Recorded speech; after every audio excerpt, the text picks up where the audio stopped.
أعوذ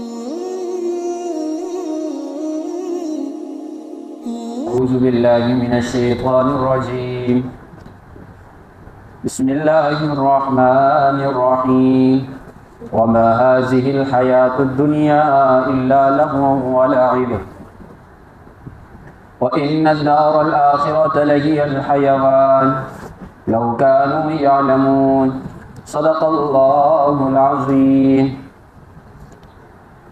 اس سے پہلے مضمون گزرا تھا کہ کافروں کو اللہ نے کچھ سوالات پیش کیے محمد رسول اللہ صلی اللہ علیہ وسلم کی زبانی۔ فرمایا اے محمد رسول اللہ ذرا ان سے پوچھو آسمان سے پانی کو کون اتارنے والا ہے، تمہیں روزی دینے والا کون ہے؟ فرمایا یہ لوگ جواب دیں گے کہ وہ اللہ ہی ہے، یہ کبھی بھی اپنے بتوں کی طرف اس چیز کو منسوب نہیں کریں گے۔ تو فرمایا اے محمد رسول اللہ پھر ان سے پوچھو نا، پھر اللہ کو چھوڑ کر کیوں چھوٹے چھوٹے خداؤں کو تم نے گڑھا ہوا ہے؟ جب اللہ ہی ہے تو اس کی عبادت کیوں نہیں کرتے؟ تو یہ تفصیلی مضمون کل گزرا تھا کہ توحید الوہیت اور توحید ربوبیت، کافر جو ہے توحید ربوبیت کو ماننے والے ہیں کہ رب جو ہے وہ اللہ ہی ہے، پالنے والا، بنانے والا، ساری چیزیں اللہ ہی ہے، لیکن الوہیت الہ اللہ کو ایک نہیں مانتے، اللہ کے ساتھ اور بھی الہوں کو مانتے ہیں۔ اب اللہ فرماتے ہیں کہ دیکھو دنیا کی حقیقت کیا ہے۔ آخری صورت کا مضمون چل رہے ہیں، سارے کے سارے مضمونوں کو دوبارہ دہرایا جائے گا۔ فرمایا وما هذه الحیات الدنیا الا لهو ولعب۔ سورت شروع کی تھی تو شروع کے اندر صحابہ کے اوپر تکالیف اور ان کی پریشانیوں کا تذکرہ تھا، اور ادھر انہیں تسلی تھی کہ اے صحابہ تمہارے اوپر پریشانیاں آ رہی ہیں، تم سے پہلے امتوں کے اوپر بھی آئی ہیں، ان پریشانیوں کے اندر، ان تکالیف کے اندر تمہارے لیے بہتری ہے۔ اب فرمایا جا رہا ہے وما هذه الحیات الدنیا الا لهو ولعب، کہ پریشانی کیا ہے دنیا کی؟ دنیا تو ہے ہی کچھ نہیں۔ وما هذه الحیات الدنیا، نہیں ہے یہ دنیا کی زندگی، الا لهو ولعب، مگر کھیل اور تماشا ہے۔ اسے حقیقت جس نے سمجھا وہ سب سے بڑا کیا نکلا؟ بے وقوف نکلا۔ فرمایا دنیا حقیقت نہیں، الا لهو ولعب وان الدار الاخرۃ، لیکن جو آخرت کا گھر ہے، لہی الحیوان، یہی اصل زندگی ہے، کامل زندگی یہی ہے۔ اگر جاہل سے جاہل آدمی کے سامنے انسان جائے، اس سے پوچھے کہ 60 سال 70 سال یہ حقیقت ہے، زندگی ہے، کہ جواب دے گا کہ نہیں، زندگی نہیں۔ پھر اسی جاہل سے انسان پوچھے کہ ایک زندگی ہے اس کے اندر موت نہیں، وہ کہے گا حقیقت والی زندگی وہی ہے۔ لیکن جب اسی جاہل سے انسان سوال کرتا ہے کہ 60 سال کی زندگی کچھ بھی نہیں، تو پھر رب کی بات کو کیوں نہیں مانتا؟ اس کے پاس کوئی جواب نہیں ہوتا۔ اللہ فرماتے ہیں لو کانوا یعلمون، کاش کہ یہ لوگ جان لیتے۔ لہو اللعب کہا جاتا ہے کھیل کود تماشے کو۔ تماشے کے ساتھ انسان کا کیا ہوتا ہے؟ وقتی دل کو سکون آتا ہے، کچھ لمحوں کے لیے انسان کا دل ادھر ادھر ہو جاتا ہے، لیکن جیسے ہی تماشا ختم ہوتا ہے انسان کے تصور سے وہ والی چیزیں نکل جاتی ہیں۔ تو یہی دنیا کی حالت بھی ہے کہ 60 سال 70 سال زندگی گزاریں گے، گزارنے کے بعد جب آنکھیں بند ہوں گی تو جب پوچھا جائے گا کہ کتنی زندگی گزار کر آئے ہو، تو وہ کہے گا کہ ایک دن یا آدھا دن، اس سے زیادہ تو ہم نے نہیں گزارا دنیا کے اندر۔ تو اللہ فرماتے ہیں لو کانوا یعلمون، کاش کہ یہ لوگ جان لیتے۔ اب پھر توحید کی طرف مضمون پلٹ رہا ہے جو پیچھے سورت کے اندر چلتا رہا۔ فَإِذَا رَكِبُوا فِي الْفُلْكِ، جب یہ مشرک لوگ سوار ہوتے ہیں کشتی کے اندر، دعوا اللہ، پکارتے ہیں اللہ کو، مخلصین لہ الدین، خالص عقیدے کے ساتھ، خالصتاً صرف اور صرف اللہ کو پکارتے تھے۔ وہ جو کشتی چلانے والا ہوتا ہے مشرکوں کا، وہ اٹھ کر کھڑا ہوتا جب دیکھتا کہ سیلاب آئی ہے، طوفان وغیرہ آ رہا ہے، تو کھڑے ہو کر کہتا لوگوں چھوڑو بتوں کو، صرف اور صرف ایک اللہ کی ذات کو پکارو، اس کے علاوہ کسی کو مت پکارو۔ اگر اللہ کو چھوڑ کر کسی اور کو پکارا تو آج بچ نہ سکو گے، آج بچائے گی کوئی ذات تو صرف اور صرف اللہ کی ذات ہے۔ حضرت اکرمہ کیا فرماتے ہیں؟ فتح مکہ کے موقع پر رسول اللہ صلی اللہ علیہ وسلم سے بھاگ کر گیا میں کہ کہیں مجھے پکڑ کر قتل نہ کر دیں۔ فرمایا جب کشتی کے اندر بیٹھا، کشتی میں طوفان آیا تو کشتی والوں نے یہی کہا کہ اللہ کو پکارو۔ تو حضرت اکرمہ فرماتے ہیں جس اللہ سے میں بھاگ کر آیا ہوں اسی کو اگر ادھر پکاروں تو میرے بھاگنے کا فائدہ کیا؟ فرماتے ہیں فوراً کشتی سے اتر کر محمد رسول اللہ کے سامنے گیا، جا کر کلمہ میں نے پڑھ لیا۔ تو فرمایا فَإِذَا رَكِبُوا فِي الْفُلْكِ دَعَوُا اللَّهَ مُخْلِصِينَ لَهُ الدِّينَ فَلَمَّا نَجَّاهُمْ، بس جب اللہ انہیں نجات دیتا ہے، إِلَى الْبَرِّ، خشکی کی طرف، إِذَا هُمْ يُشْرِكُونَ، پھر یہ دوبارہ اللہ کے ساتھ شریک کرتے ہیں۔ جب یہ اترتے تھے ساحل کے اوپر واپس آتے تھے پھر بتوں کی پوجا کرتے تھے۔ کیوں کرتے تھے؟ اب اللہ وجہ بتاتے ہیں شرک کرنے کی وجہ کیا ہے۔ فرمایا لیکفروا بما آتیناہم، تاکہ یہ لوگ کفر کریں کس چیز کا؟ ان نعمتوں کا جو اللہ نے انہیں دی ہوئی ہیں، اور نعمتوں میں سب سے بڑی نعمت دنیا کے اندر اللہ کی وہ قرآن ہے، قرآن سے بڑھ کر کوئی نعمت نہیں۔ اور ان کافروں نے کیا کیا؟ اس قرآن کا انکار کر دیا۔ فرمایا وَلِيَتَمَتَّعُوا، شرک کرنے کی دوسری بڑی وجہ تاکہ اس دنیا سے تھوڑا بہت فائدہ اٹھا لیں۔ متاع کا ترجمہ کیا کیا تھا؟ شوڑا، وہ شوڑا جس سے کپڑے دھوئے جاتے ہیں۔ فَسَوْفَ يَعْلَمُونَ، فرمایا ان قریب یہ لوگ جان لیں گے، جب ان لوگوں کی آنکھیں بند ہوں گی انہیں خوب خبر ہو جائے گی کہ اللہ کے علاوہ کوئی الہ نہیں۔ اب علم یرو، اب اللہ احسانات گنواتے ہیں۔ اب علم یرو ایجہلون ولم یرو، کیا یہ لوگ جاہل ہیں اور دیکھتے نہیں؟ انا جعلنا حرما، کہ ہم نے بنا دیا حرم کو آمنا، امن والا۔ ویتخطف الناس من حولہم، حال یہ کہ اس حرم کے ارد گرد سے لوگ اچکے جاتے ہیں، لوگوں کو اٹھا لیا جاتا ہے، قتل کر دیا جاتا ہے۔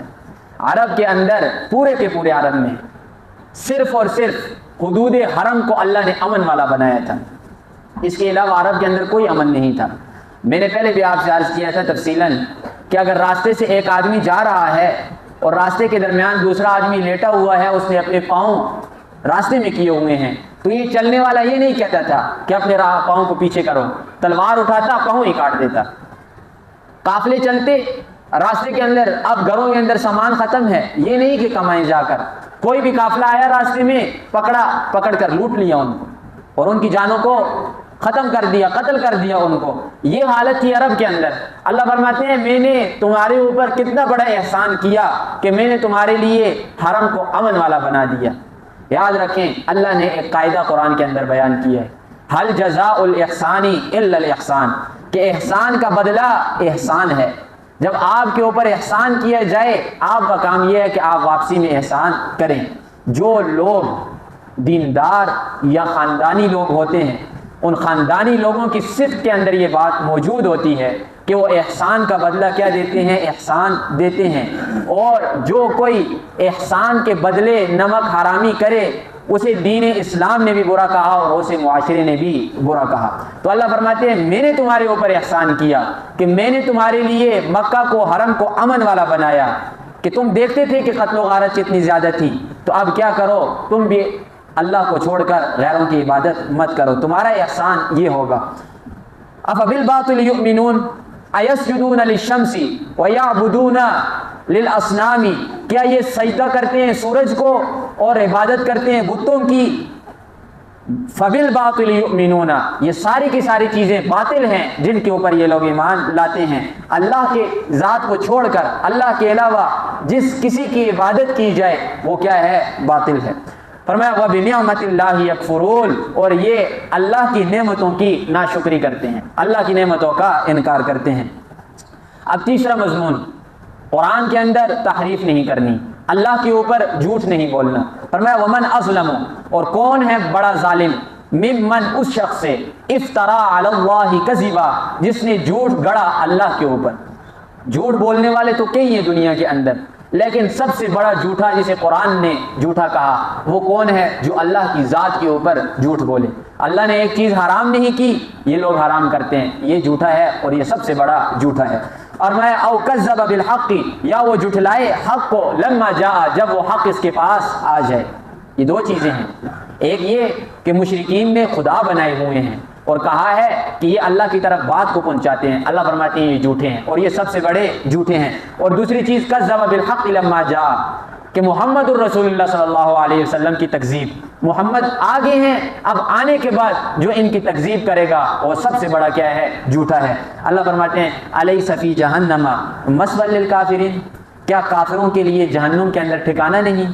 اللہ فرماتے ہیں کیا جہنم کے اندر جگہ کم ہے ان کافروں کے لیے؟ جہنم کو تو میں نے بہت بڑا بنایا ہے، ان کافروں کے لیے اس جہنم کے اندر بہت بڑی جگہ ہے۔ آگے چل کر پڑھیں گے 26ویں پارے کے اندر، حلم تلأتی یوم نقول لجہنم حلم تلأتی، اللہ سوال کریں گے جہنم سے مخاطب کر کے، حلم تلأتی، کیا تجھے اور لوگوں کی ضرورت ہے؟ وتقول هل من مزید، آگے سے جہنم کہے گی ہاں اگر کچھ اور ہے تو میرے اندر لے کر آؤ۔ اور پھر روایات کے اندر آتا ہے کہ اللہ اپنا قدم مبارک جہنم کے اندر رکھیں گے، تب یہ جا کر جہنم سیر ہوگی، تب یہ بس کرے گی، ورنہ یہ کہتی رہے گی حل من مزید، حل من مزید۔ اور ہر کافر کو جہنم کے اندر بہت بڑی جگہ دی جائے گی۔ روایات کے اندر آتا ہے کہ ایک کافر کا جو دانت ہوگا، صرف اور صرف دانت، جسم کی بات نہیں ہو رہی، ایک دانت جو ہوگا وہ احد پہاڑ کے برابر ہوگا۔ آپ دیکھیں احد پہاڑ کتنا بڑا ہے۔ اور بعض روایات کے اندر آتے ہیں کہ 3 میل کا سفر ایک کندھے سے دوسرے کندھے تک ہوگا ایک کافر کی۔ اب اتنا بڑا جسم کیوں دیا گیا کافر کو؟ سوال پیدا ہوتا ہے۔ تو جتنا بڑا جسم ہوگا اتنی زیادہ تکالیف اسے محسوس ہوں گی عذاب کی۔ اور اللہ کا تو ارادہ اور منشا ہی یہ ہے کہ جو جہنم کے اندر آ چکا ہے اسے جتنا کتنا ہو سکے عذاب دوں۔ تو اللہ فرماتے ہیں علیہ فی جہنم مثوی للکافرین، کیا جہنم کے اندر ٹھکانہ کم ہے کافر کے لیے؟ اب یہ الوداعی کلمہ ہے، وہ جو صحابہ کو پہلے کہا تھا نا تکالیف آئی ہیں تمہارے اوپر، اب ان کی تسلی کے لیے یہ مضمون بھی چلا آ رہا تھا کہ محمد رسول اللہ اور ان کے ساتھیوں کو تسلی دی جائے گی اس صورت کے اندر۔ تو اللہ فرماتے ہیں والذین، وہ لوگ جاہدوا فینا، جو کوشش کرتے ہیں ہمارے دین کے اندر، فینا فی دیننا، ہمارے دین کے اندر، لنہدینہم سبلنا، ضرور بضرور ہم کھول دیں گے، ہم دکھا دیں گے ان کو راستے، ان کے لیے راستوں کو ہم کیا کریں گے؟ آسان کریں گے۔ اب جاہدوا فینا یہ تقریباً یہاں پر پہلی مرتبہ آیا ہے قرآن کے اندر۔ وہی اصطلاح قرآن میں 2 طرح کی اصطلاح استعمال ہوتی ہے، ایک عام ہے ایک خاص ہے۔ جب کبھی قرآن کے اندر آئے گا جاہدوا فی سبیل اللہ، یہ خاص ہے صرف اور صرف مجاہدین کے لیے، یعنی جو میدان جنگ کے اندر تلوار اٹھا کر لڑتے ہیں اللہ کے راستے کے اندر، یہ ان کے لیے کیا ہے؟ فی سبیل اللہ والی اصطلاح خاص ہے، وہ کسی شخص کے اوپر دنیا کے اندر لاگو نہیں ہوتی سوائے میدان جنگ والے آدمی کے۔ جیسے تیسرے سپارے میں ہم نے پڑھا تھا مثل الذین ينفقون اموالهم فی سبیل اللہ کمثل حبۃ انبتت 7 سنابل، کہ وہ لوگ جو اللہ کے راستے کے اندر خرچ کرتے ہیں، ان کے خرچ کرنے کی مثال ایسی ہے جیسے ایک دانہ انسان بوتا ہے، اس سے ایک بالی پیدا ہوتی ہے، پھر اس کے ساتھ خوشی اساری، یعنی 700 تک پہنچایا تھا۔ ایک کا کیا؟ 700، ایک کا ثواب 700 صرف اور صرف خاص ہے میدان جنگ کے ساتھ۔ اس کے علاوہ کائنات کے اندر کوئی ایسا عمل نہیں کہ جس کا 700 کے برابر ثواب ملے۔ اور یہاں پر جو آیا ہے جاہدوا فینا، یہ عام ہے، اس کے اندر قرآن پڑھنا، قرآن پڑھانا، درس و تدریس کرنا، دعوت و تبلیغ کرنا، دین کے لیے کسی قسم کی کوئی بھی کوشش انسان کر رہا ہے، وہ کیا ہے؟ جاہدوا فینا ہے، یہ عام ہے۔ لیکن وہ والا کیا تھا؟ خاص تھا۔ اس کا ثواب وہی ہے کہ 1 کا 10، جو بھی خدمت کریں گے 1 کا 10۔ اب اگر کوئی کہتا ہے کہ فلاں عمل ہے، اس عمل کے اوپر 1 کا 700 ہے میدان جنگ کے علاوہ، تو یاد رکھ لیں یہ قرآن کے اندر تحریف ہے، یہ قرآن کو کیا کرنا ہے؟ تبدیل کرنا ہے۔ اور عملوں کے اوپر اگر آپ کسی فضائل کو اٹھائیں گے، اٹھا کر ادھر چسپاں کریں گے، قرآن و حدیث سے آپ کے پاس کوئی دلیل نہیں، تو سراسر یہ زیادتی ہے قرآن و حدیث کے ساتھ۔ یہ ایسے ہی ہے کہ قرآن کے اندر تحریف کرنے والا، اور جو لوگ قرآن کے اندر تحریف کرتے ہیں ان کے بارے میں آپ پڑھ چکے ہیں، لہم خزی فی الدنیا ولہم فی الآخرۃ عذاب عظیم، کہ ان کے لیے دنیا کے اندر بھی رسوائی ہے، ان کے لیے آخرت کے اندر بھی رسوائی ہے۔ اور اس کا سب سے بڑا نمونہ آپ کے سامنے ہے یہود کو دیکھ لیں، سب سے بڑا جرم جو ان کا تھا وہ یہی تھا کہ کتاب کے اندر تحریف کی تھی۔ تو سادہ الفاظ کے اندر میدان جنگ کے اندر جو کوئی نیکی کرے گا یا تلوار اٹھا کر نماز پڑھے گا، کچھ بھی کرے گا، 1 کا 700 ہے۔ اور آگے اللہ فرماتے ہیں 700 تک بس نہیں ہے، واللہ یضاعف لمن یشاء، جس کے لیے اللہ چاہیں گے اور بڑھائیں گے 700 سے بھی زیادہ۔ لیکن عام جو معمول کے عمل ہیں ان کا کیا ہے؟ 1 کا 10 ہے۔ اور اللہ فرماتے ہیں وَإِنَّ اللَّهَ، اور بے شک اللہ کی جو ذات ہے، لَمَعَ الْمُحْسِنِينَ، وہ احسان کرنے والوں کے ساتھ ہے۔ اور سب سے بڑا احسان یہی ہے کہ اللہ کے علاوہ کسی کی عبادت انسان نہ کرے، صرف اور صرف ایک ہی ذات کی عبادت کرے، اللہ کی ذات۔ لفظی ترجمہ وما هذه الحیات دنیا، یہی ہے نہیں ہے یہ دنیا کی زندگی، الا لہو ولعب، مگر کھیل اور کود تماشا، وان الدار الاخرۃ، بے شک جو آخرت کا گھر ہے، لہی الحیوان، وہ دائمی زندگی ہے، کامل زندگی ہے، لو کانوا یعلمون، کاش کے لوگ جان لیتے۔ فاذا رکبوا، پر جب یہ سوار ہوتے ہیں، فی الفلک کی کشتی کے اندر، دعوا اللہ، پکارتے ہیں اللہ کو، مخلصین لہ الدین، خالص عقیدے کے ساتھ، فلما نجاہم، پر جب انہیں اللہ نجات دیتا ہے، الی البر، خشکی کی طرف، اذا هم یشرکون، اچانک یہ لوگ شرک کرنا شروع کر دیتے ہیں۔ کیوں شرک کرتے ہیں؟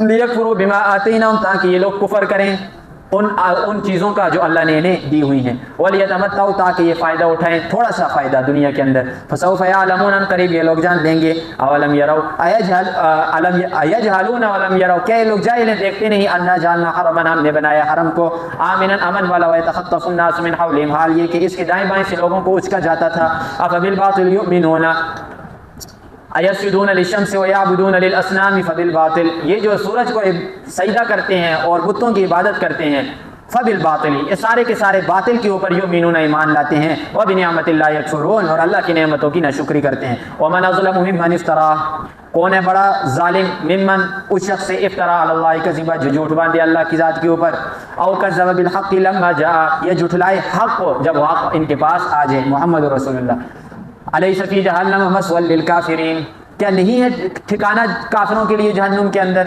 والذین جاہدوا وہ لوگ جنہوں نے کوشش کی فینا ہمارے راستے کے اندر، فینا فی دیننا ہمارے دین کے اندر، لنہدینہم ضرور بضرور ہم رہنمائی کریں گے ان کی، سبلنا اپنے راستوں کی، ان کے لیے راستے ہم کھول دیں گے، وَإِنَّ اللَّهَ لَمَعَ الْمُحْسِنِينَ بے شک اللہ احسان کرنے والوں کے ساتھ ہے، اللہ سے